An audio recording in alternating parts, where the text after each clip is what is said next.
Kwa majina naitwa Benjamin Edward. Ni mwigizaji wa filamu. Wengi wao wananifahamu kama Black Tiger. Black Tiger hilo jina nilijipatia pindi na jifunza michezo ya ngumi. Nadhani mpaka kufikia hatua hiyo, kazi yangu ya kwanza kabisa ambayo nimeitengeneza ilikuwa ni ya mapigano. Kwa maana nikajiita Black Tiger. Kusema kweli ni story ndefu. Maana nakumbuka ilikuwa 2018 nikiwa nipo Mbezi. Nilikutana na mchekeshaji mmoja hivi anaitwa Masele. Huyo Masele nadhani tulifahamiana pindi niko Mbezi, na ndo alijaribu kukaa na mimi mezani tukazungumza, kanipa ushauri, maana ni kitu ambacho nilikuwa napenda sana. Katika kushauriana pale nikajaribu na mimi kujifunza. Kwa ananifundisha baadaye na nikaamua kujaribu na mimi. Kutokana na michezo ambayo nilikuwa naicheza, ilibidi nitengeneze story ya mapigano. Ile kusema kweli pindi nimeitengeneza iliharibika, haikuweza kutoka. Pindi naitengeneza nadhani changamoto kubwa ilikuwa ni budget.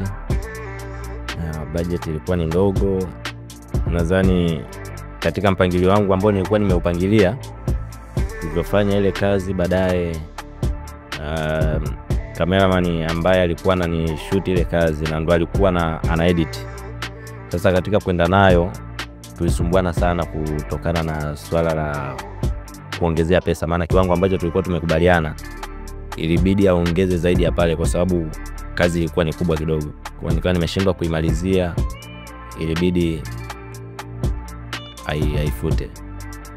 Kwa sasa hivi ambacho nakifanya, ina maana kwamba katika mfumo ambao nilikuwa nimeutengeneza mwanzo wa mapigano, ina maana kwamba huko tayari nishahama, na sasa hivi natengeneza story ambazo ni noma, ambapo najua msanii yeyote yule na nina uwezo wa kumpata mtu yeyote na akacheza. Kwa sasa hivi najikita sana kwenye uandaji wa story ambazo ni love story, aiza story labda za kichawi, ambapo najua yeyote yule anaweza akacheza na tunaweza tukaperform vizuri na tukafikia malengo. Kazi yangu ambayo ipo sokoni sasa hivi, japo nimeachia vikazi vingi, nimeachia episode moja, ila sija posti kazi ambayo labda imetembea sana kusema kwamba ni posti maendelezo. Na nadhani kazi ya kwanza ambayo nimeweza kuiposti na ndo na mategemeo nayo kwa ajili ya kuiendeleza inaitwa Humanity. Hiyo kazi ndo nimeitengeneza, nimeposti episode ya kwanza na mpaka sasa hivi naelekea kuposti episode ya pili, na zinginezo kama Mwenyezi Mungu akijalia tunaweza tukafikia kama episode 10 au 20. Kazi zangu kusema kweli bado sijazitafutia soko tofauti na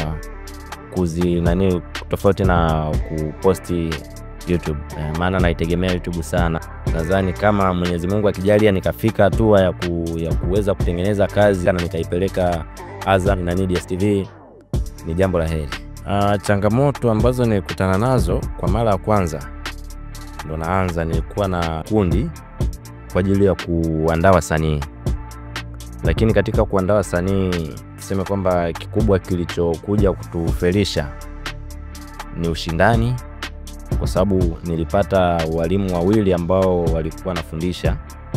Kwa sasa ilikuwa ni ushindani na mapenzi. Kwa sasa ni vitu viwili ambavyo vilikuwa vinanifelisha katika safari yangu. Yaani tuseme kwamba watu walikuwa na bezi sana kwenye mahusiano.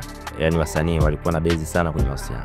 Tuseme tatizo kubwa, asilimia kubwa ni tamaa tu, kwa sababu sisi ambao tushaingia kwenye mfumo wa sanaa, tuseme kwamba unaweza sisi tuseme kwamba tunaitumia ile njia, asilimia kubwa watu wengi wanaitumia ile njia kwa ajili ya kupata wanawake, kwa ajili ya mionekano kwa watu.